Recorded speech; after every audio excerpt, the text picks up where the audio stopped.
and welcome to Good Luck High Five, episode 399. That's right. You're listening to a podcast that's for you if you play Magic the Gathering. And this week, especially if you are excited about the upcoming Zendikar Rising pre-release. Yay! Yeah, Zendikar Rising drops on Arena this Thursday and in stores on Friday. And we are going to have Judge Rob on the show to let us know all about the tricky new mechanics and card interactions and weird cards that you might come across. And if you want to be informed about how to deal with that stuff, then you need to listen to this episode. And like, honestly, Arena does a lot for you. Magic Online does a lot for you. But sometimes you need to make informed decisions on what to do. Nothing does as much as Judge Rob. That's right. Because like sometimes you're like, oh, well, I wonder what will happen if I do this. Yeah. And Judge Rob will let you know what will happen. And I'm one of your regular hosts, Megan. Did I forget to say that I'm Myria? Yes, you did. Well, guess what? That's who I am. Great. Most of the time. But before we get started, we have a couple of people to thank. First and foremost is you, our patrons and listeners of this show. Thank you 1 billion times over if you are a supporter of the show at patreon.com/GLHF Magic. Whether you are at $1 or $40, it means the world to us. And if you are not yet a patron, you know, it's always a good day to consider becoming one. Yeah, it just takes like probably 1 minute of your time. Yeah. You'll feel great about supporting creators that you love.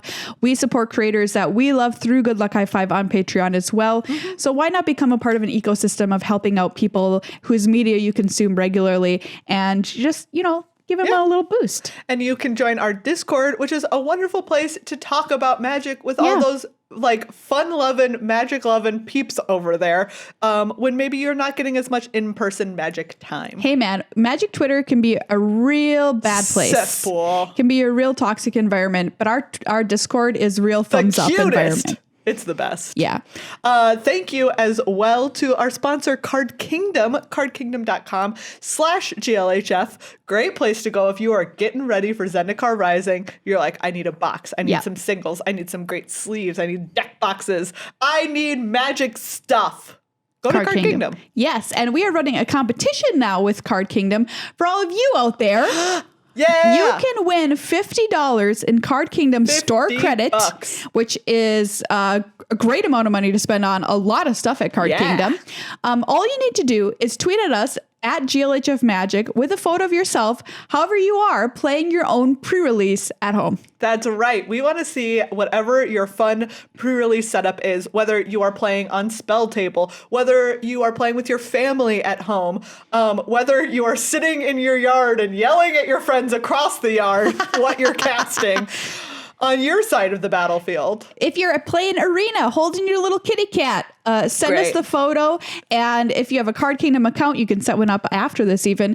You'll be the winner if we pick your photo. You get $50 over at Card Kingdom. Because all photos are great, we're just going to draw one at random. Because there's no way we can judge how cute photos are. Y'all are all great. You're all great. So yeah, if you want to play, just do that. All right. So we should do a hashtag though. Okay. So we can sort them. Hashtag, I can't think of one. Hashtag, hashtag home fun. No, don't. No. Okay, hashtag GLHF Zendikar party. That's so long. Well, no one else is going to have it. That's true. Okay. Hashtag. What about just hashtag Zendikar party? I guess maybe it might be okay. Hashtag Zendikar party. Nobody else used that for anything. Do you hear us? Don't you dare. It needs to be for this competition. All right. Oh, we're also going to name Cutest card and Grossest card from Zendikar on this episode. That's right. So get ready. Let's get ready for all of it.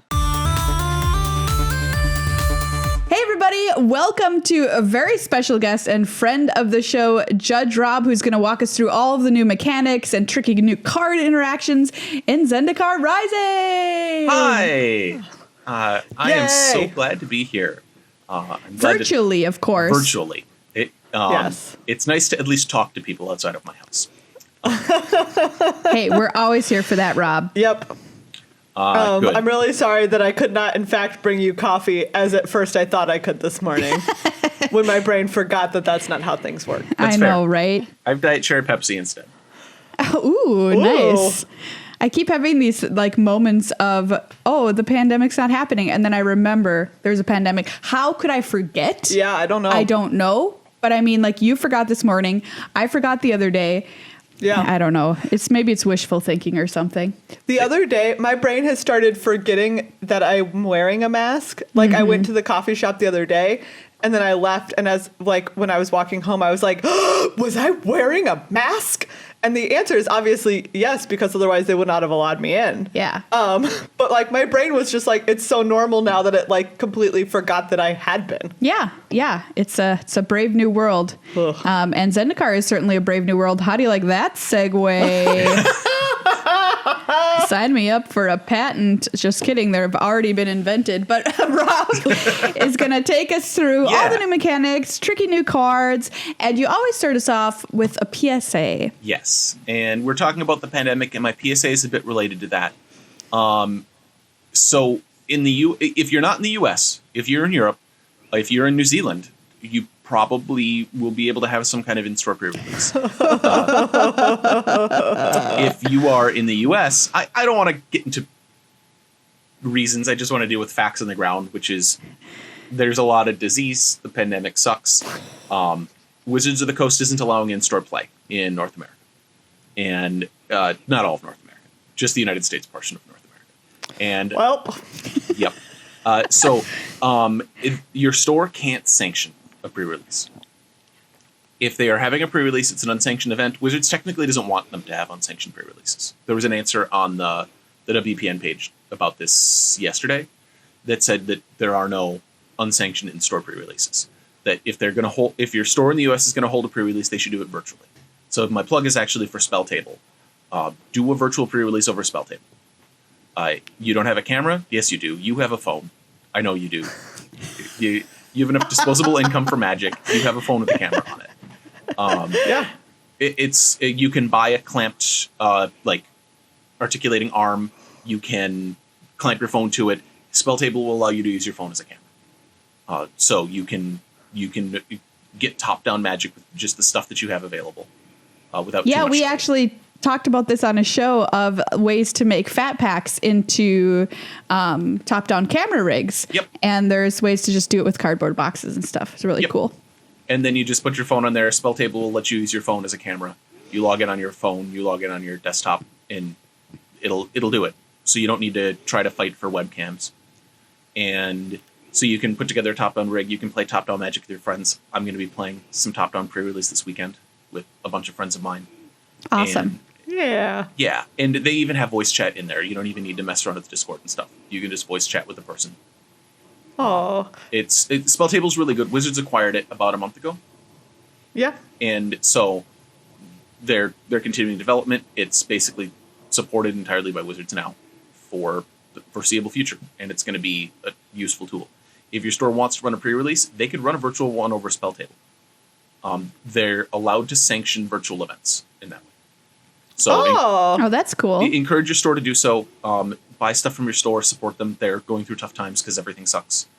And you have the opportunity to play Magic in ways that aren't quite the same as face-to-face. I wish that I could hang out with the two of you physically, but I'm trying to be safe and protect everything because I don't want to get a terrible disease. And my wife has asthma and she doesn't want to get a terrible disease. And Hey man, that's a pretty good reason. Same. Just not wanting to get a terrible disease. Yep. Pretty high up there on the list of good reasons not to do things. Yeah. And so there's tools that exist out there. And if you don't want to use Spell Table, you can just, use any one of the dozen pieces of meeting software, right? And put a webcam top down. Or a phone camera. It's not hard. Yeah. I was skeptical about how my brain would be able to process playing paper Magic via webcams, but we did it for the pre-release. Yeah. And it was totally easy. It felt normal. It felt it honestly felt super similar to just playing a game of Magic with someone across the table. It's really so if you're no. And the one really big advantage Spell Table has is that in the image you can click on a card, and if it can figure out what card it is, it'll just drop it into the log, and so you can get just an image of the card right away. Oh, that's so Wow. cool. And Great. so, I mean, it doesn't always work. And we've joked about playing, the cards that Spell Table suggests. When you click on a card and it's like, this card is Wall of Glare. And you're like, no. But it's generally pretty good about that, which is a pretty good way to track what's going on and pull up card info, which is better than paper. That's one advantage that you have. In paper, I have to pull up my phone and type stuff in, where in Spell Table, I just come over and I click on something and it's there. Awesome. Well, great PSA, Rob. Okay, so now we're going to start things off here with the new mechanics in the set. And the first one we're going to talk about is party. Yeah. Do you like parties? I don't like parties. I remember them, though. I mean, yeah, I remember them fondly, but sort of nebulously. I remember them, but I'm not very good at parties, so let's talk about this new mechanic, Party. I'm going to talk about Coveted Prize as my example card. It's black and 4 for a sorcery, and it says this spell costs 1 generic mana less to cast for each creature in your party.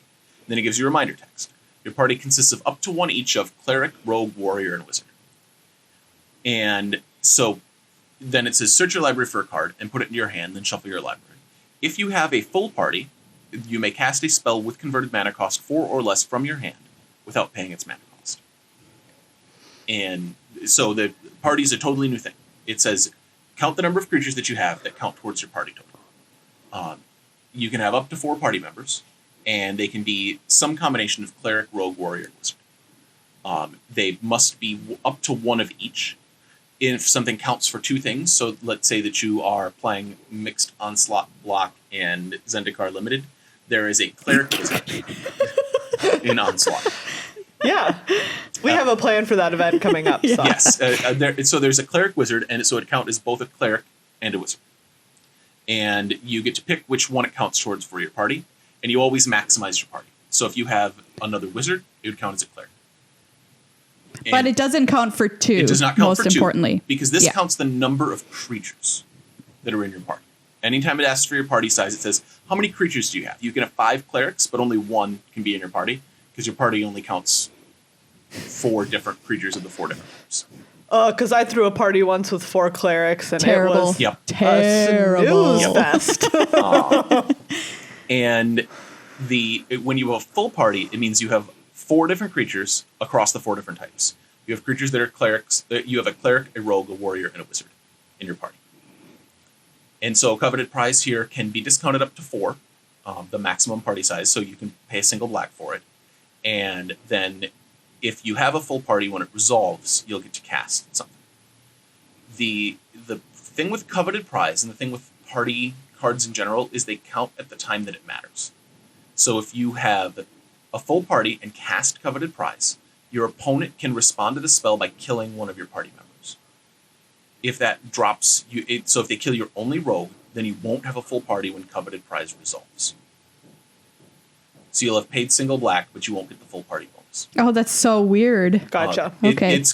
I feel like that's gonna come up, especially for Coveted Prize, because the party payoff's really good for it, and so people are gonna gun for your party members in response.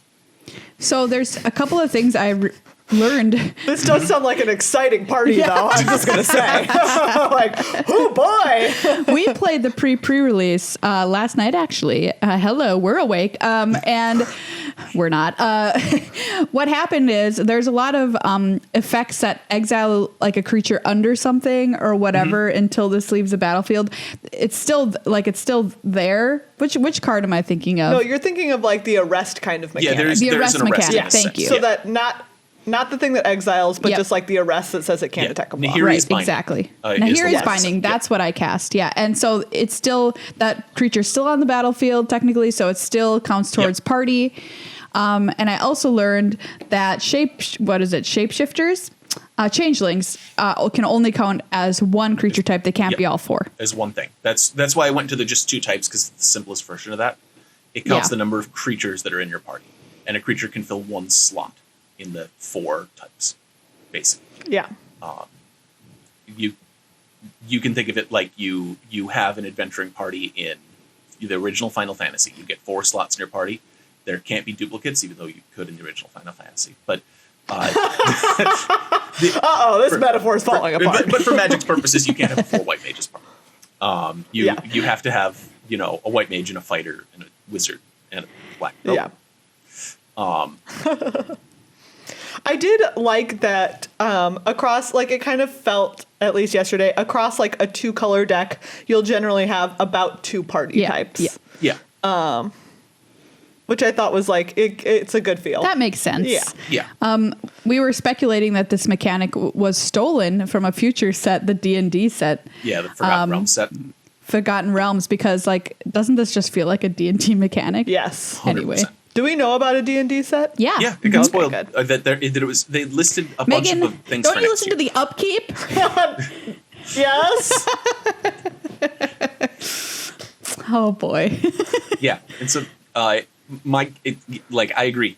It was probably stolen from the Forgotten Realms set for the adventure block Zendikar, because that's Zendikar's in a weird place because they made 2 sets of the adventure world and then blew it up, and then they went back to a post-apocalyptic adventure world and then killed the source of the apocalypse, and now they're just pretending they didn't exist. Classic. I mean, to be fair, that was a lot of stuff that happened, so... It's true. It's just weird that, like, Rise of the Eldrazi and the last Zendikar set just don't exist as far as this set's concerned. It's in the past. Yeah. Well, but they're all original Zendikar stuff is kicking around, Oh, you mean some Titans turned up and turned everything to dust? Didn't happen. Yeah, we don't care. They're gone now. Yeah, they killed several million people, but whatever. Parties, am I right? Parties. So the other new mechanic is a kind of a returning mechanic, but it's totally treated differently. Modal double-faced cards. Yeah. And these are very cool. They are I love them. Yeah. Yes. And I think they actually announced that there's going to be double-faced cards in everything from now on. I hope so. They're the deepest, like, mechanical space they've ever explored as far as they can do on a physical card. And so modal double-faced cards, I'm going to look at Undo Inversion here. Undo Inversion is a sorcery for white 6. It says destroy all non-land permanents. On its other side, it is Undo Sky Ruins, which is just a land that enters the battlefield tapped and taps for white. The front face is Undo Inversion. The back face is Undo Sky Ruins. You can choose which one you play. Anytime you're instructed to play this card, you can play either side. If you're instructed to cast this card, you can only cast Undo Sky Ruins, Undo Inversion. Because Undo Sky Ruins isn't a spell, so you can't cast it. Why does it matter if one's the front face? Because in zones other than the battlefield, it's only the front face. In your graveyard, it is not Undo Sky Ruins. It is only Undo Inversion. And the other thing is, if something tries to put this onto the battlefield, it tries to put the front face onto the battlefield, not the back face. In this case, it can't. So Undo Inversion can't be on the battlefield because it's sorcery. If something tells you to put a card from your graveyard onto the battlefield, you can't put Undo Inversion onto the battlefield. That's good. I'd like to put this sorcery on the battlefield.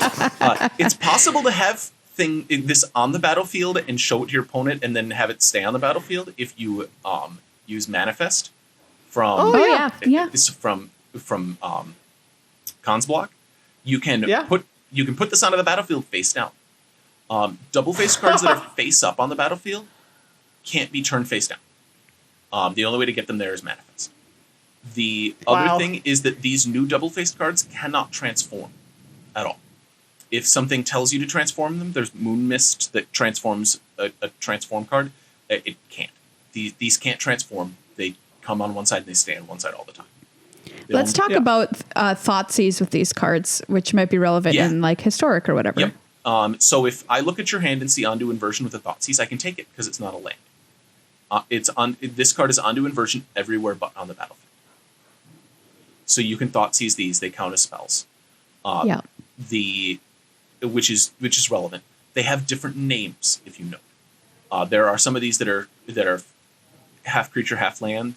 And Sorceress Spyglass might end up naming one side or the other. Be careful. If you name Undo Sky Ruins, you won't get onto inversion when you name a card. Okay. Because they have different names. Each side is a totally different name from the other. Yeah.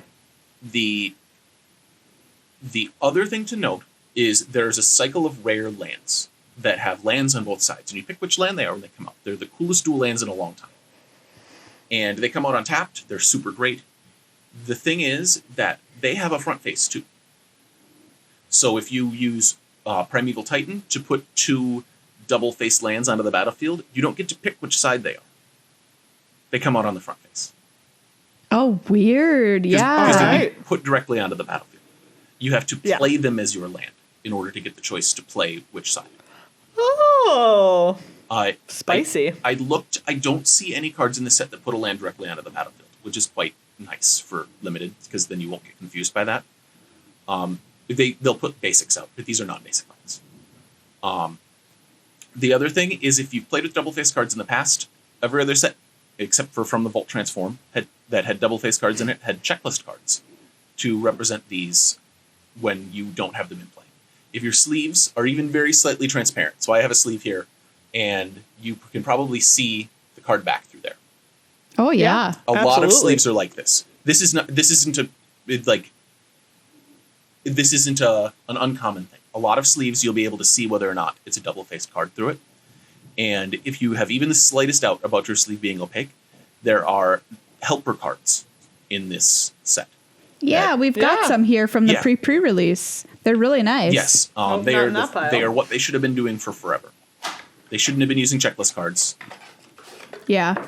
And the rules with those is you can write absolutely anything you want on them, as long as the name of one side gets on there, and you don't add any information that isn't on the card. Like, Maria, remember, don't cast this first. Right. Do your laundry. Right. So don't try to give yourself outside decisions by writing notes to yourself on your helper cards. But they're designed to give you the chance to have something with a magic pack on it in a sleeve. And then anytime that you play it, you have to go over to your deck box and pull out the double-faced card. Hey, did you check the mail recently? Drink your Ovaltine. Yes. Excuse me, Judge. I think my opponent is using outside assistance. To drink Ovaltine? Have you seen A Christmas Story? Mm-hmm. I try not to see it. Okay, that's fair. That's fair. I was traumatized by the licking scene. That scene is traumatizing. So I just try and ignore it. Yep. I think that's probably everyone's strongest memory of that movie. Right? It's not the actual BB gun. It's like when he licks that pole. Yeah. Well, for sure. And also the drink your Ovaltine secret message is the other thing that everybody remembers, right? Yes. Yeah. That's true. Yes. If you put the little decoder, we're joking about these non-messages like drink your Ovaltine, you can put that on there. Nobody's gonna care. But if you put a detailed flow chart on when exactly you're supposed to use your double-faced card to kill their creature or not, or remember, always play this as a forest because you're an idiot. Yeah. If I get in trouble for writing the text, have you checked the mail recently on my double-faced card reminder, I'm going to be like, Judge Rob said that I could. If it has no strategic value, nobody's going to care. If it has super limited strategic value, like it's basically flavor text, judges tend to be fairly it says bolt the bird. This isn't even a bolt. I don't care. You added flavor text to your card. But the warning is don't try to write yourself detailed notes about what you're supposed to do with your cards on your cards. Yeah. The other thing, you can also use the new helper cards on older cards. Yeah. On old double-faced cards. This is super relevant because checklist cards, especially for the original Innistrad, are a pain to find. Mm-hmm. And so if you have Delver of Secrets, you can use the new helper cards to represent Delver of Secrets. And these are really cute. I like them a lot. And they're better. I remember those checklist cards being a little confusing sometimes to know which one they were going to go get when they cast it. I'm like, wait, is that for sure the Jace? Where's the mark on it? And right. For sure. And after a while, it was technically possible to make an entire non-land deck out of checklist cards. which was Was it really? Yeah. Well, there's enough double face cards now where you could play. That's you could play great. 40 easily, right? And so We're gonna have to make those That's decks and very just see what funny. happens. you could do. And now that you have double face lands, you could actually probably make an entire 60 card library of all double face cards. Oh, with man. only Here helper Here we go. cards. Yep. Don't give us We're gonna ideas, do Rob. it. Okay. Do it out of helper cards only, right? Okay. This is okay. happening. Yeah, it's going to be entirely these buddies. But I think it's going to be whenever we can play Magic in person again. I think it's going to be likely that all the big TOs will just have a box of these sitting up front, because it was always the worst when I'd be at a Grand Prix and they'd be like, "Well, I guess you can see my Delver of Secrets through this sleeve," and I'm like, "Yep." Game loss because it's a marked card because you can see what cards on top of your library, and we don't have any. Check with the vendors. Yeah. And they'd be like, "But I once had someone get a game loss against me for having a double face card. Yeah, I they remember could that. see. it's super frustrating. We don't want to give them out, but the problem is that if the the mono white deck in Ixalan, Legion's Landing was the only double face card in that library, right? Mm-hmm. Yeah. And if I knew the top card of my library was a Legion's Landing, I would play differently, right? Yeah. And so I would get to I try to set up so that I could make a big attack the next turn with the Legion's Landing or whatever to transform it. That's a pretty substantial advantage, and so we want to just remove the ability for you to get that kind of advantage from the card. Yeah. And so use your helper cards. yes, use helper cards on these. There are sleeves that are very, very opaque. Ultra Pro sells the Eclipses, and those are I've never even had a breath of an inkling of a problem with those. They are super opaque. And they are a great sponsor of Good Yes. Luck High Five. Good job, Judge Rob. Good job, Doing Rob. what I can. But they are really great. Yeah, they are. That Eclipse plug is because I went and used them at multiple Grand Prix as double face cards in Ixalan Block. That was the sleeve that I used for limited. So we played with these cards yesterday in the pre-release. We just want to say that big thumbs up to this mechanic. Like, it's really, really, really It is good. so cool. We love it. I kept on looking at these cards when I was looking through the spoiler, and I was like, this is either a tapped land or a 4/5 for 6 with a bad ability. This will play in 100% of my limited libraries, and I hate both sides of this card.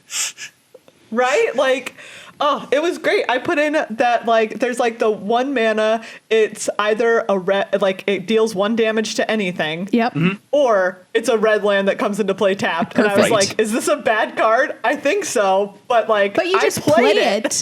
Yes, and I played a 1/3 that was a land on the other side, something that made them discard as a land on the other side. It's basically a free card because I counted it as a land because I'm like, normally I'm going to cast this as a land. Yeah. But just in the off chance that I don't, I draw it late. Like you're flooding, I'll play my 1/3. In my limited libraries, I just playing in Ikoria, I would sometimes play 6 tapped lands. I would just draft a pile of tapped lands. Whatever. Limited, I can afford to take turns off. Right? Exactly. Oh. So it's really good. I really fans. appreciate it. It's the other thing to know. You determine converted mana cost of these differently from other from other double face cards. Oh, great. Okay.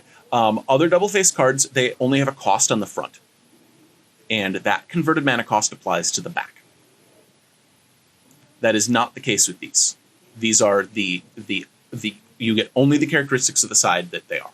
So Ondu Sky Ruins has no converted mana cost, despite its front face having Okay. on it. Gotcha. This is different than other double face cards.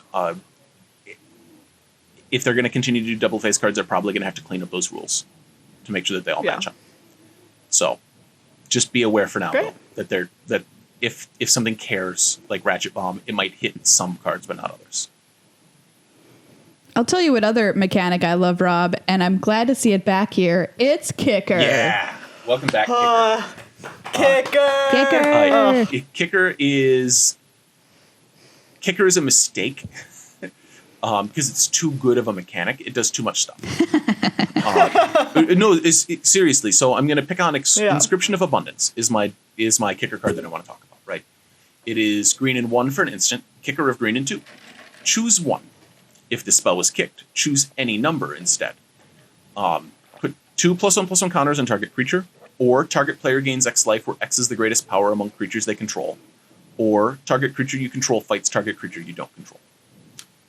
And the kicker is an additional cost to play the spell. You pay the kicker cost, and it changes the way that spell works. It can overwrite text. It can make it enter the battlefield triggers. It can add extra targets and modes and stuff to a card, like it does with Inscription of Abundance. You go from 1 target to up to 3. Well, sorry, up to 4 on Inscription of Abundance. And so it changes the way that the card is cast and changes a bunch of stuff about it. This is Entwine. Kicker is Entwine is a subset of Kicker. Almost all spell mechanics are actually subsets of Kicker. Yeah, it's true. And that's the issue with it. It's a beautiful mechanic. It's wonderful. It's add an extra cost to the spell to get a bonus. But this is Entwine. They printed 3 Entwine spells in the set that don't have Entwine on them. You're right. Yep. Yeah. And so the other thing with Kicker is if you have a creature with Kicker, you can only kick it if you cast it. If it's put directly onto the battlefield by something, you can't kick it. And it will never get that Kicker bonus. Mm-hmm. Same with, there's a non-creature permanent with Kicker as well. But Kicker's great. As much as you want to kick something that's already on the battlefield, like say Megan's Jace that she found. 2 non-kicker, or 2 non-creature Kicker permanents. You're right. Yep. Yep. Oh, man, let me tell you, kicking that Jace. He's really Everyone's good, dream. isn't he? It's really good. It's very, very good. So another returning mechanic is Landfall. Welcome back, Landfall. We missed you. So we're going to talk about Felidar Retreat, white and 3, enchantment, Landfall. Landfall's an ability word. The word Landfall doesn't mean anything. If you deleted it, the card does the exact same things that it does. It just lets you talk about different cards easily. Landfall is whenever a land enters the battlefield under your control, do a thing. It's a triggered ability whenever you play a land or put a land out directly from a spell or ability. Felidar Retreat says choose 1. Either create a 2/2 white cat beast creature token, or put a +1/+1 counter on each creature you control. Those creatures gain vigilance until end of turn. I love this card. Yeah, this card card is great. It's great. like Ajani's Retreat, right? I don't know why it's Felidar's Retreat. These are both Ajani -1s, right? Yeah. Yeah. Yeah. Mm-hmm. You're right. And so the thing with Felidar Retreat and other modal landfall cards is the land comes out, the trigger goes in the stack, and you pick a mode when it goes in the stack. Your opponent knows before it resolves whether or not you're going to get a +1/+1 counter on your creature, or whether or not you're going to get a 2/2 cat beast. And so they might be able to deal some damage to a creature before the counter goes on. Gotcha. Same with any other landfall trigger that has these dotted modes. That's a choice made when the trigger goes in the stack, while the trigger goes in the stack. So it's I just wanted to mention this. There's a couple of modal landfall cards in this set, and your opponent gets to know before it resolves what it's going to be. There's every equipment in the set is weird. Accurate. Every equipment in the set automatically equips to creatures when it enters the battlefield. I call it auto-equipping. They didn't keyword it or ability word it. I don't know why. They should probably ability word this, because they're going to use it a lot. I think I agree with you. It's kind of strange. I was looking through the set and I'm like, oh wait, they all do it. They all just do it. I went and I was like, all right, I want to find an equipment that does this because it's a theme of the set. Oh, they all do? Okay, sure, fine. I searched for equipment and every single one of them does this. So utility knife is my example that I'm going to talk about. Utility knife's an equipment for a single generic mana. When it enters the battlefield, attach it to target creature you control. Equipped creature gets +1/+1. Equip 3. So it costs 3 to equip it, but the first one's free as long as you had a creature up before the utility knife. I just like it because Zendikar is the coolest free, man. It's just a Leatherman. It's just a Swiss Army knife. Yeah. But this is a triggered ability. It goes in the stack. It targets a creature. They could kill your creature in response, which means that you won't get to equip it. And it doesn't get the +1/+1 until it's equipped, obviously. So they might be able to use a burn spell to kill it. There's a couple of instant speed burn spells in this set. Yeah. So be aware. Myria once had a teenage electrician break a Leatherman that she owned. Yeah, you don't think you could break a Leatherman, but he did. He really did. He also wired the light so it was always on. Yeah, you couldn't turn it off, and he electrocuted himself. Oh, contractors. Yep, it was Contractor Nightmare Town. Anyways, Yeah. I just love that story. It's pretty funny. Oh, like I cannot describe to you my stress level while that was happening. Like hanging this like antique chandelier that I love dearly, and I'm just like, oh my god, Is he going to set my ceiling on fire? He's gonna burn my house down. He's gonna kill himself, and he's gonna break the chandelier. Oh, the triple crown of incompetence. Triple threat of contractors. Yep. So then we get to individual cards. My opener is Growtag Bug Catcher.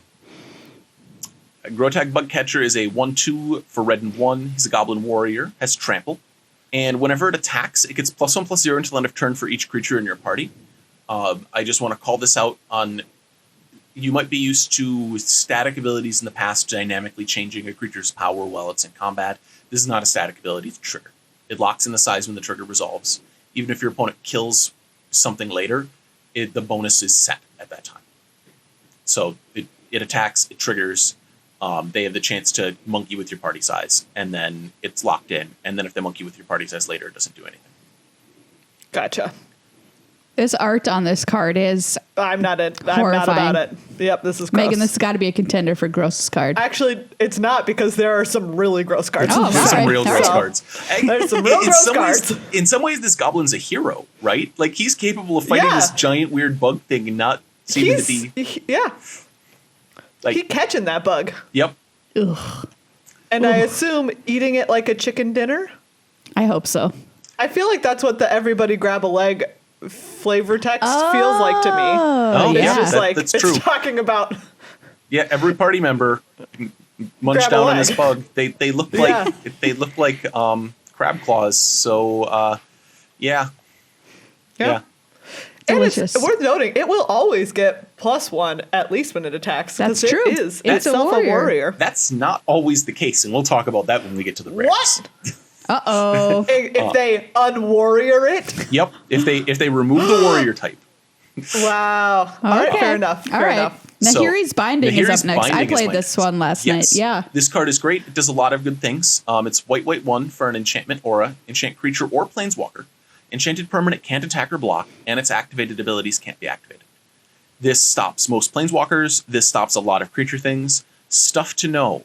Landfall is not an activated ability. Landfall is a triggered ability. This won't turn off your opponent's landfall. Notably, there's a planeswalker with landfall in this set. Doesn't stop it. Nissa will still climb up. She won't be able to do anything, but they might be able to disenchant it once they climb her up. So, and creatures with landfall, it doesn't turn them off. It also, as you mentioned, doesn't remove types. So there's still warriors, there's still clerics, there's still rogues, there's still wizards underneath Nahiri's Binding. Yeah. This Yeah, card does. it's an arrest style card. Yeah, it does a lot of work. It does not do absolutely all the work. So be aware of what it doesn't actually stop. Also, IMO Nahiri is a hero. Don't at me. Anyways. Did you see that trailer though? Nahiri is a hero. Don't at me. So, this is a thing that happens in literature where they redeem villains, right? So every villain is the hero of their own story if you write them competently. Nahiri is a hero of every story, though. Really? Even the one where she killed a whole lot of people? On Innistrad with Emrakul? Emrakul did the killing. It wasn't her. So Rob's like, hold on, stop the show. Let's not examine this opinion of mine too closely. I guest star on Superhero Ethics a bunch. I have opinions. Fair enough. Fair enough. I'm just saying, on Innistrad, my opinion is actually that she had every right to be that mad at Sorin. She did. But she killed a bunch of innocent people in order to get revenge. Okay, fine. You're right. Nahiri's a hero. Well, we're going to make another podcast for this discussion. It's just called Nahiri's a hero. Sizzling Barrage is my next card. Sizzling Barrage is an instant for red and 1. It deals 4 damage to target creature that blocked this turn. So it looks pretty straightforward. I attack you, you block, I Sizzling Barrage your creature. But your creature is still has blocked this turn anytime later in the turn. And you can actually technically cast this before they get to their main phase again, even after combat damage happens. So before main phase 2. Yeah, before main phase 2. So I attack you, you block, our creatures deal damage to each other. Now that yours has enough marked on it, I Sizzling Barrage it to be able to kill it after another creature is out of the way that gave it a buff, right? And because that also died in combat. You may need to set a stop on either Arena or Magic Online in order to do this, because it is not usual to get priority in your own end of combat step. Yeah. Good Myria, how is this not the cutest card? As far as I can tell, that's basically flaming squirrels attacking a man. Look at these little things. What are they? I think they're lizards. They're elementals. Yeah, they're little elemental lizards. Like fire. Yeah. Oh, fire lizards. Cute. Right? I didn't even notice that. And they are eating that man they're alive. mad. Yeah, they're gonna mess him up real bad. Pretty cute. All I'm saying is that we don't run around saying that Herbert Hoover is one of the great villains of history. Don't we? I feel like we do. Okay, fine. Like, I have opinions on Hoover and Coolidge. So as long as we are saying that Hoover is a villain, now we can debate whether Nahiri is. But I needed us to say that Hoover was I'm just first. happy we had the phrase uttered. I have opinions on Hoover and Coolidge in this Magic the Gathering podcast. All right. That made my day. Let's keep going. Iridescent Horde Beetle. Iridescent Horde Beetle is green and 4 for a 3/4 insect. At the beginning of your end step, create a 1/1 green insect creature token for each +1/+1 counter you've put on creatures under your control this turn. Oh, cool. He's super cool. Iridescent Horn Beetle also has ultimate cosmic knowledge. He will see counters that were put on before he entered the battlefield. So if you had like a when this attacks, put a counter on it, Iridescent Horn Beetle, and then cast Iridescent Horn Beetle post combat, he'll see that counter. He will see counters placed on things that died. So I have that creature, I attack, it puts a +1/+1 counter on itself, you block and kill it. Iridescent Horn Beetle will see that counter even though that creature was dead. And he will see things that enter the battlefield with counters. So if I have a creature that says this enters the battlefield with a +1/+1 counter on it, Iridescent Horn Beetle says, yeah, that was a counter that was put on a creature. I'll give you a token for that. He's a really smart, knowledgeable, pretty beetle. I really like the very pretty saying that he has ultimate cosmic knowledge. Yeah. I think that's great. This beetle looks like he has It ultimate does. cosmic knowledge. Actually, it might be a she. Yeah. Iridescent Horn Beetle's laying eggs, right? I don't know.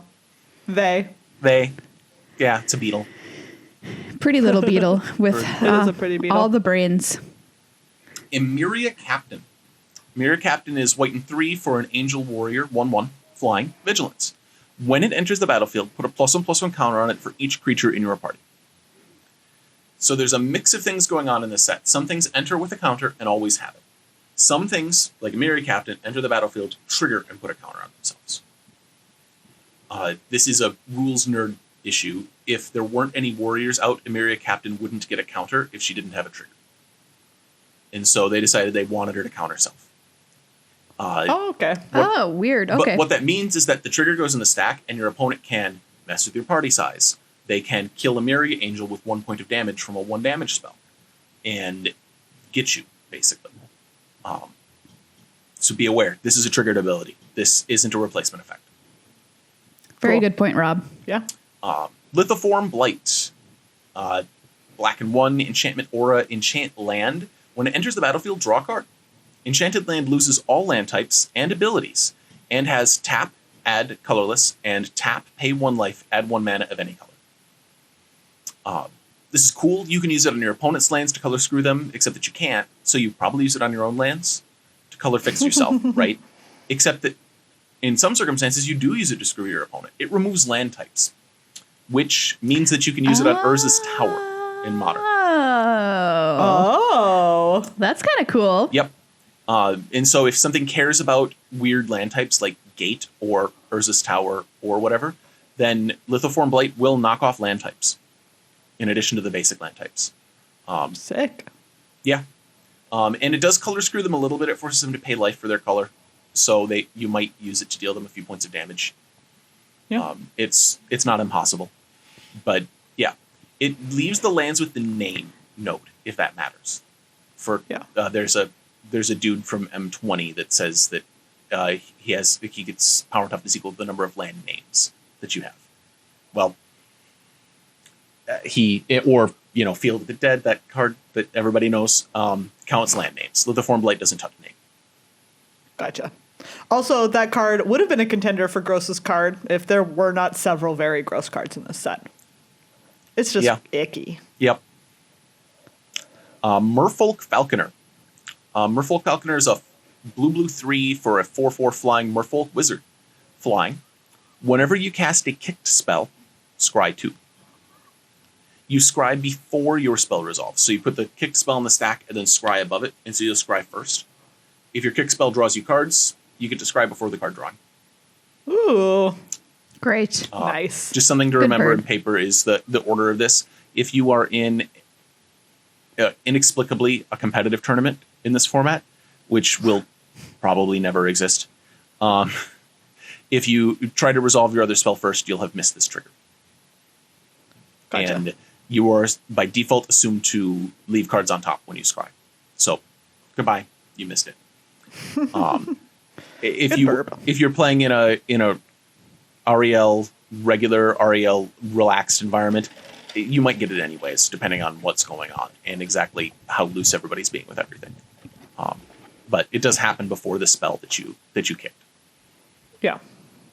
Great. Relic Vial. Relic Vial is a 3-cost artifact, 2-tap and sacrifice a creature to draw a card. And as long as you control a cleric, Relic Vial has, whenever a creature you control dies, each opponent loses 1 life and you gain 1 life.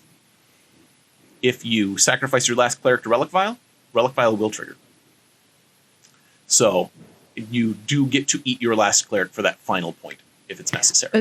That feels strange. Okay. So nice. it has the ability, right? So if the cleric had the ability, if the cleric said, whenever a creature you control dies, each opponent loses 1 life and you gain 1 life, and you sacrifice it to Relic Vial, you'd assume you get that trigger, right? Yeah. And so it's just the same. It's okay because the ability is as long as the cleric's in the battlefield in either world, right?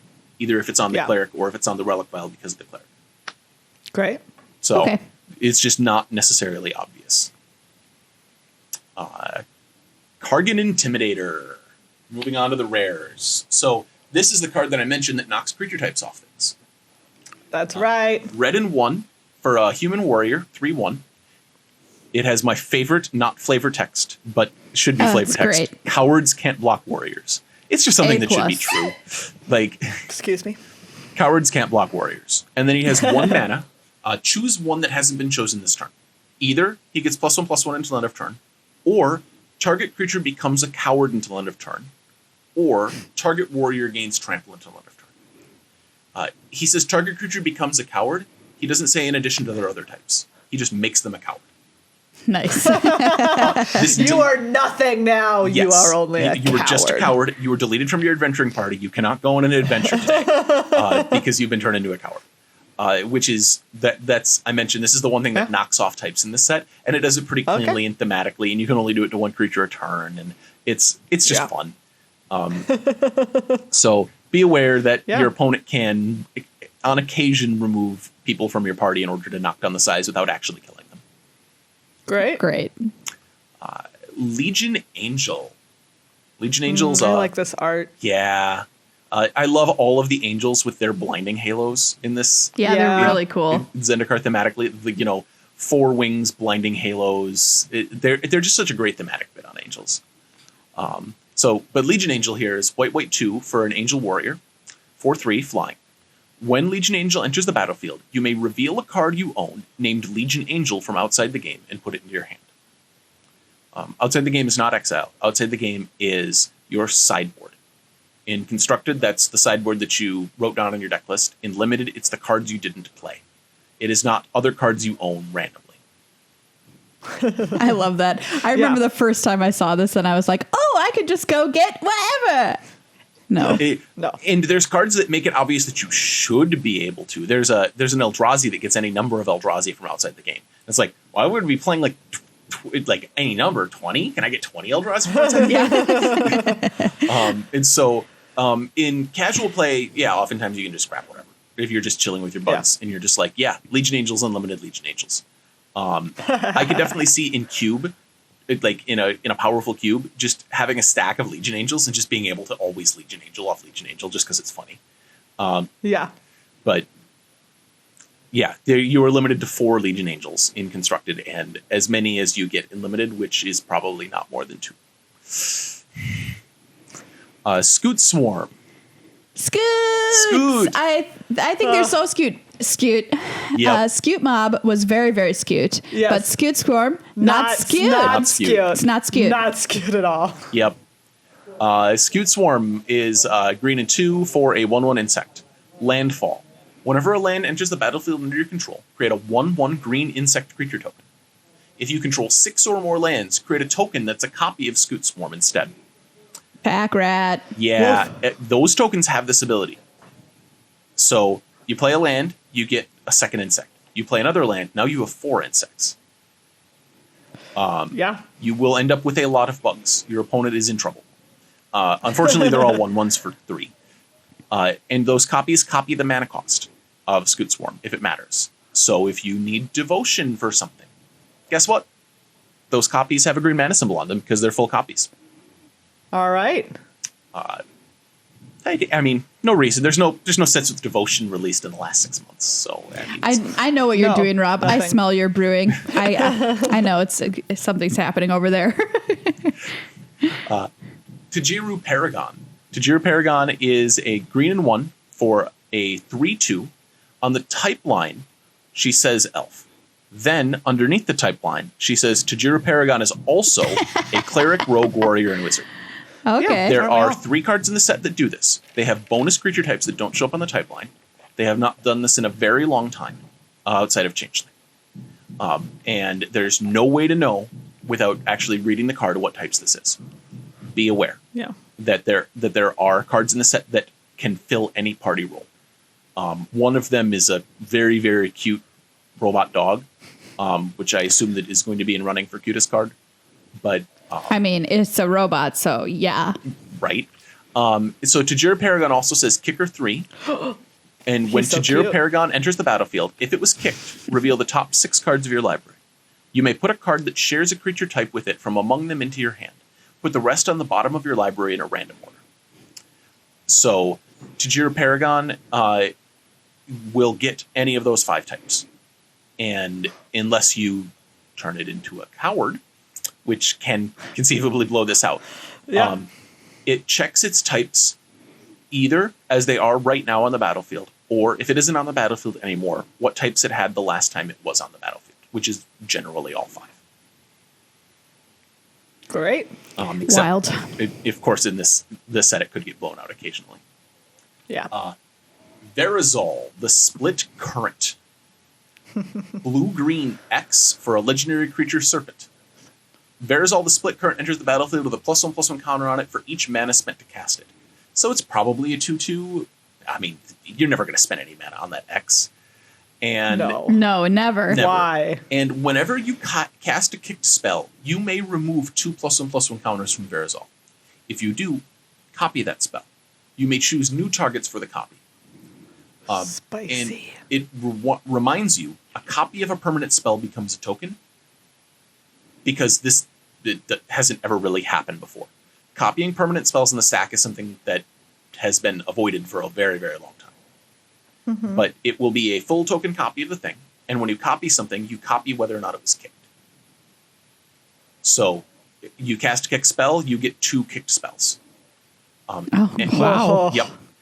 It is a heck of a thing. Nice.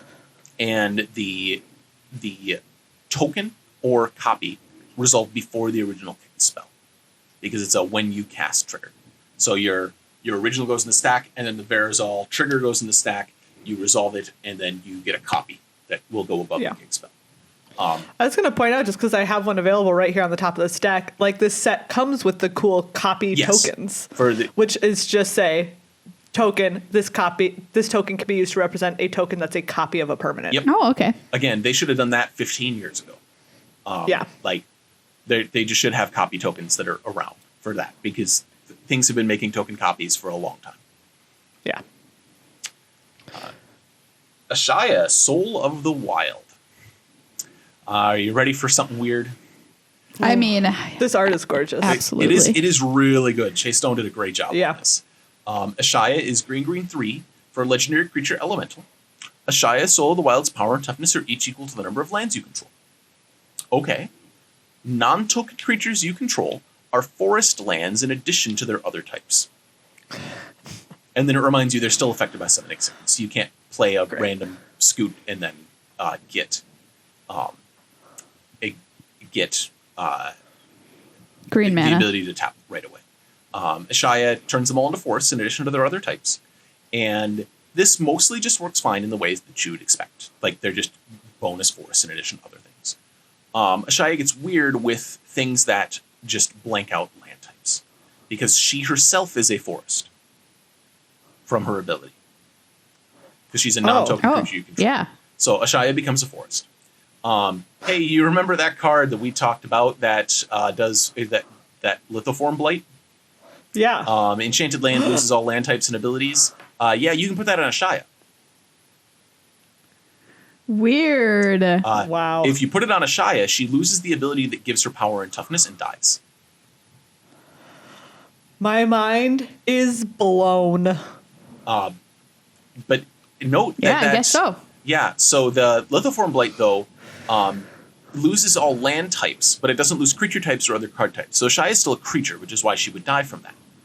In addition to that, if there's an anthem that keeps her alive, it gets strange.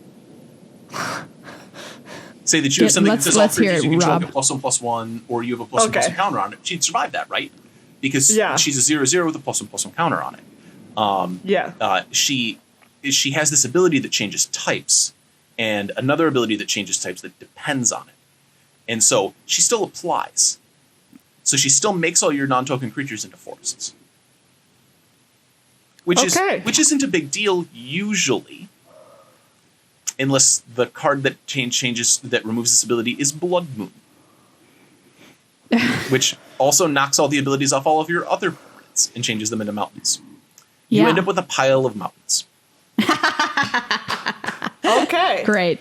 Great. That are not creatures. That are still creatures. Blood Moon doesn't care whether it doesn't impact creatures. Ashaya changes them into things. They lose their abilities. Blood Moon will remove their abilities. They'll still be creatures, though. Oh my! So you've created a rage room for me. It's real weird.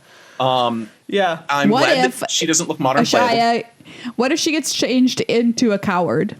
That's a creature type, not a land type. She doesn't care. Okay. Ashaya doesn't care about creature types. She only cares about land types. What if I put this flowchart onto a double face card reminder? Well, there's no double face cards involved, right? You're right. Everything is just like this totally normal front face card. And it's this could happen in the past with other stuff. It's just really cool that, like, Blood Moon will usually kill her, and there's a card in the set that you could just play on her and kill her. Yeah. That you might conceivably play anyways, because it's just like draw a card, fix your mana. Yeah. Wild. Yeah. Great. Forsaken Monument. It's a legendary artifact for 5 mana. It says colorless creatures you control get +2/+2. And whenever you tap a permanent for colorless, add an additional colorless. And whenever you cast a colorless spell, you gain 2 life. This was one of my rares yesterday. Oh. Thumbs up.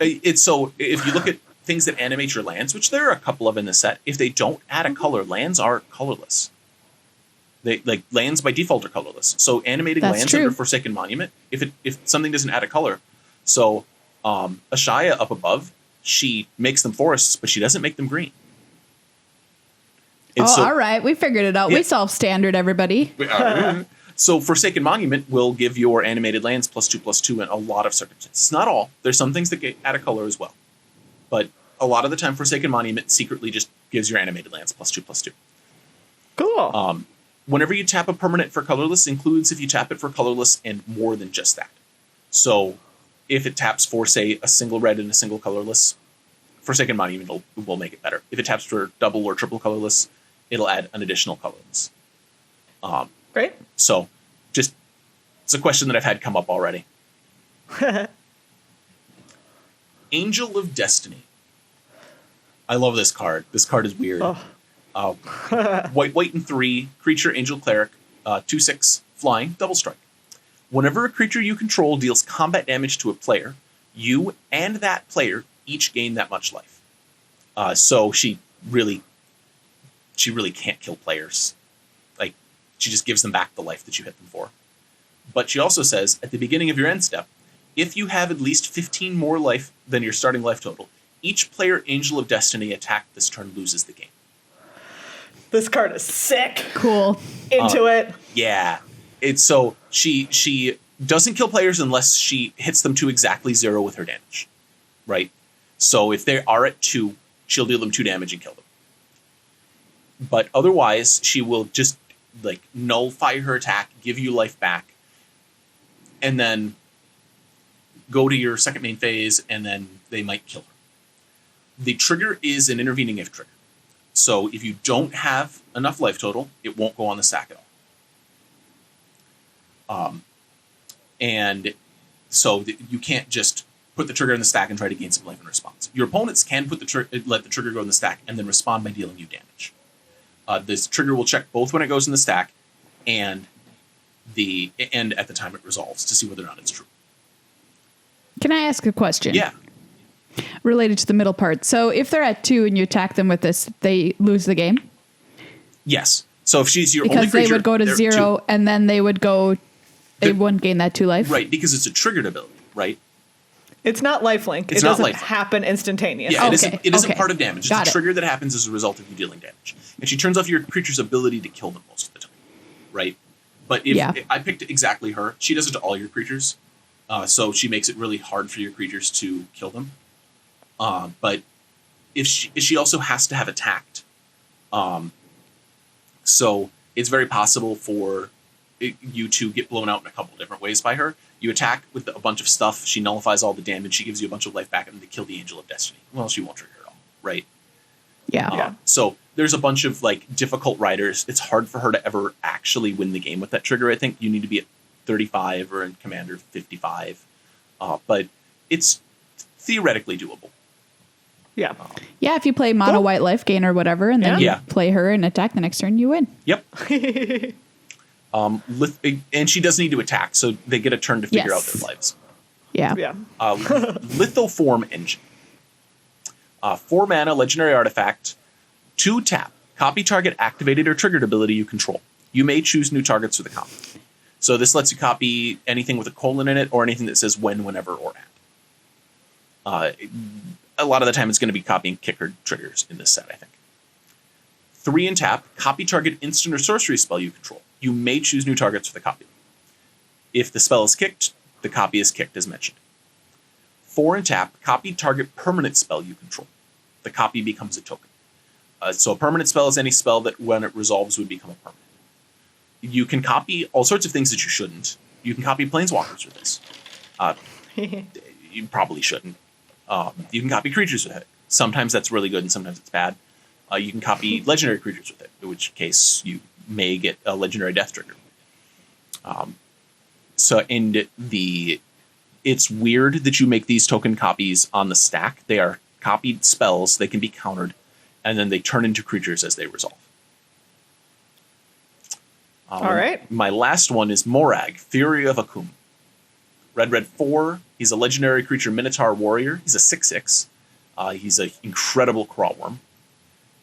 Each creature you control gets +1/+0 for each time it has attacked this turn. This is a static ability. As long as Morag is out, your creatures get +1/+0 for basically attacking. Landfall. Whenever a land enters the battlefield under your control, if it's your main phase, there's an additional combat phase after this phase. At the beginning of that combat, untap all creatures you control.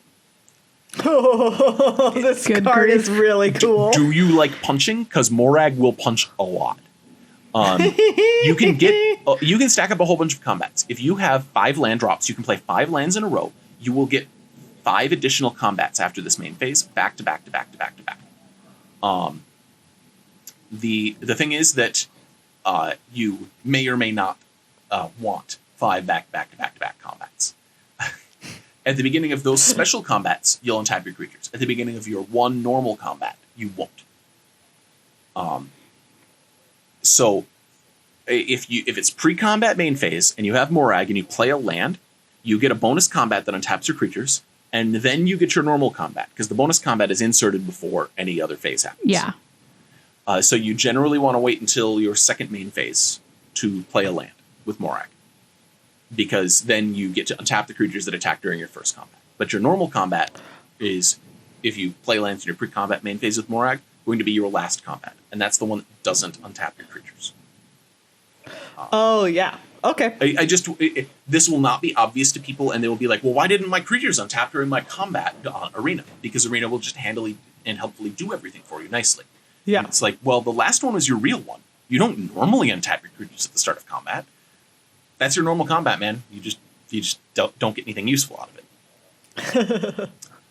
All right. So that's, and I don't know what the interface is going to look like, or if it's going to warn you that this is going to be the case at all. So just no. Yeah. Like it puts it for like the extra combat comes first. Yep. It's the immediate next phase. Pre-combat main phase. Yeah. The other thing is he does not care if your creature is attacked in order to untap them. So if you have a creature with an activated ability with tap in the cost, you can use Morag to untap it and then use its ability again. Because Morag does not care if you fight, he just untaps your dudes randomly. Which is a weird side effect of him. So. Awesome. That's my rundown. Thank you, Judge Rob. Yeah, thank you. This was excellent. We are now knowledge prepared. Oh, yes. We might have already played one pre-release, but now we'll play our next one correctly. Yes. Well, I missed so many triggers during that pre-release. Oh, yeah, so did I. 1 million triggers. That's the other thing, is there's a ton of triggers in this set, right? Oh, so many triggers. But what a fun time. Like, we had a very fun time playing this. Really good limited games. It was, excellent limited games. There's so many extra mana sinks in the set between Kicker and the lands that are also spells. It's really cool. It was really fun. And there's like great creatures, but it just felt like, like it wasn't super bomb heavy. No. Like there was so much back and forth. Lots of back and forth. Lots of back and forth. Yeah. Great limited environment. So if you have a question that Rob hasn't answered in our special segment here, feel free to ask it underneath our YouTube video, which is going up hopefully the same day this podcast is released, which is the day we're recording it. So we'll see how fast my little editing fingers can go. But yeah, Rob will come back and check on those for a limited time. Yeah, generally a week, maybe 2, depending on how. Yep. How it goes and help you out. And remember, the set comes out on Thursday for everybody on Arena, so you can play it. And special streamer event on Wednesday. That's not including us because we got dropped. Stores, you know what? Whatever. Stores get it on Friday, right? Yeah, stores get it on for their Friday. pre-release kits. Yep. Yeah. And so even if your store doesn't run anything local with pre-release kits, I know that my local store will sell you a pre-release kit at their normal rate and then give you 2 booster packs with it, which is your share of what they would consider a normal prize pool. Hoping that you'll pre-release well from home. So a lot of stores are doing stuff like this. Talk to your local store. Like I mentioned up front, they're hurting on things. Pick up things from them. And if you normally buy snacks from your store, get something from them. Just pick up some sleeves. Yeah. I can't say enough about how we should be supporting our stores through this, because you're going to want to go out and physically play Magic in 6, 8 months, 10 months, whenever this is. Whenever we're not in a terrible nightmare world. Well, thank you so much for coming, Rob. You're welcome. We so appreciate it. It is time for Grossest card. I want to give a shout out to Malakir Rebirth. Real gross. I mean, just the word rebirth is telling me it's probably faceless nasty. Zombies crawling out of some, sludge, some primordial sludge. Gross. Palaka Predation, also. Oh, yeah. Gross. It's like a thing attacking somebody's head. Not into it. Got some nope. It is real gross. You know, it's got like the arm things. There's a giant centipede monster. Yep, Skyclave Geopede. Not into it. Not into geopedes. Megan will always take a geopede down. Oh yeah, that thing is awful. No, terrible, terrible, terrible. That is two arts that are disturbing. Yes. Oh, I can't even look at it. But the winner, which is just disgusting, is Zoth Consumption, which is some giant mosquito thing feeding off of the dead body of some other thing. It And looks you like can a see horse. its like stomach is like red with its blood. It is disgusting. I hate it. I think it's cute. I wish I could Look make at the little a gif of that look Megan just gave me. It was too good. like The you can see, duality like, of the, man. Yeah. like the Truly. like the carcass of whatever it's eating. It's like face is rotting away and its tongue is sticking out. So there we go. Those are our grossest cards. Okay. So Blah. let's cleanse our palate with cutest card. Yes, let's. We mentioned Stonework Pack Beast, which is a really cute robot puppy dog. So that's runner up. We got several runners up here. I have to, of course, mention Felidar Retreat, which we talked about on the show already. Cute. It's really cute. Bunch of kitties. Make your little kitty cats, and it's Running got around. great cats on it. Yeah. Some people have suggested Tangled Florahedron as one of the cutest cards, which is the hedron with all of those beautiful flowers and vines growing up it. Yeah. Really, really pretty. I'm going to call Not that cute, though. more pretty than cute. Pretty is not cute. The same goes for Spring Mantle Cleric, which is a beautiful, deer with its antlers covered in flowers. Once again, beautiful, not very cute. I mean, mildly cute. What I'm going to say to you now is a shock to even me, because in any set where there was a Gnarlid, you would think that would be cutest card just by default, because the cutest card of all time is Gnarlid Pack. Yes, it is. And Gnarlid Colony is in this set, and it's like pretty cute. But it's not as cute as Gnarlid Pack. No, they're it not is as not. teddy bear like this time around. The same as like the Scutes. The Scute mob is adorable. No. These Scutes, This is Scute disgusting. Storm, not very cute. No. So I'm going to tell you, it's been dethroned by a card which I think you could probably see coming. And you know what? I have to say, Myria, that usually I feel like you resist this because you feel like you're being pandered to. Yes. But this time, you ate the pander. I ate the pander right up. Canyon Jiroba, congratulations. You are the cutest card in Zendikar Rising. I don't think it's particularly close even. Look at its big feet. I think the thing is, yes, they're pandering to me. They made this card cute on purpose. But it's not like cartoony, like annoyingly cute, like a surfing goblin. Like that's not in my, I'm thinking of, that was in Khan's block or whatever. Yeah. Do you remember? Yes. Also, I don't think that card was ever supposed to be cute. It's just a surfing goblin. But this card, A+, very, very cute. It's a little Very mouse. cute. It's the only non-token mouse that exists in Magic. And it's just like a good card too. And It's then so they got cute. to use it in another one in the Rage, Inordinate Rage. Inordinate Rage, you see it running away. Yep, Yes. stealing somebody's lunch. Cute. I'm kind of surprised you didn't mention Skyclave Squid. Oh, well, okay, the yes. squid is cute. I did it because I didn't want Megan to go on her whole squid thing again like last time. Wait, I went on a squid thing last time? Yes. What You were did I so do? mad that I didn't nominate the little squid that you can attach with Mutate to draw cards. Yes. Yeah, that's true. See, now See, you remember Dasher your squid Octopus? rage. How dare you? And now here we are again. How dare you? This is on the level of Herbert Hoover.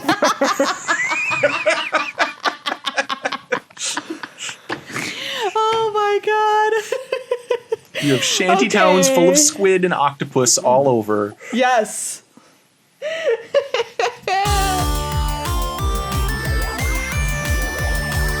Well, Judge Rob already gave us the best Ultra Pro shout really out did. that could possibly be given, which is that their Eclipse sleeves you can actually use double face cards in without seeing through the back. Yeah, excellent and that recommendation. Is so important. If you want to use their cool art sleeves, you can also still do that by using those double face helper cards. But like, heck, man, if you're going to a tournament someday out in the future, or even if your friends are just real sticklers for the rules, Yeah. get those Eclipse sleeves. They shuffle like butter. You They can't do. see through the back of them. They come in all sorts of colors. Ultra Pro, just a great place to go. Great place to go. And that Lotus Cobra new art from Zendikar, I would be shocked if they don't print stuff with that art on it, because they are famous for using awesome pieces of magic art in their products. That's just how I'm expressing how that Lotus Cobra art like it deserves a It does. classical sweeping It soundtrack. does. And in lieu of that, I will just sort of make noise in the background. Thank you, Megan. You're very welcome. Ultra Pro. Well, everybody, that's this episode of Good Luck High Five. Thank you once again to Judge Rob for being incredible and always helping us out with these pre-release episodes, even from afar. That's right. We so appreciate it. And do you know what, Myria? Next episode is 400. Unbelievable. It really, really is. And you know that also means, Megan, It's our musical it's episode, a musical everybody. episode. Oh, we hope you're excited. We sure are. Yeah. We need to sit down and write some songs. We gotta write some songs. Yeah. We're gonna have our keyboardist come on in and we're gonna sing some magical tunes Yeah. for you. So not to be missed or to be missed, however you take that. But thank you again to everybody who supports us on patreon.com/GLHF Magic. Please take just even a second to throw $1 an episode our way, or however you want to do it, $1 a month even, doesn't matter. You can calculate it for yourself, whatever you're able to give. It all makes a huge difference. Yeah. Plus, thank you to Card Kingdom and to Ultra Pro. Remember our Card Kingdom contest going on, #Zendikar Party. Send us a selfie of yourself playing in the pre-release, however that is, and we'll choose a winner for next episode. Sweet. All right. Party on, people. Party on. Zendikar party on.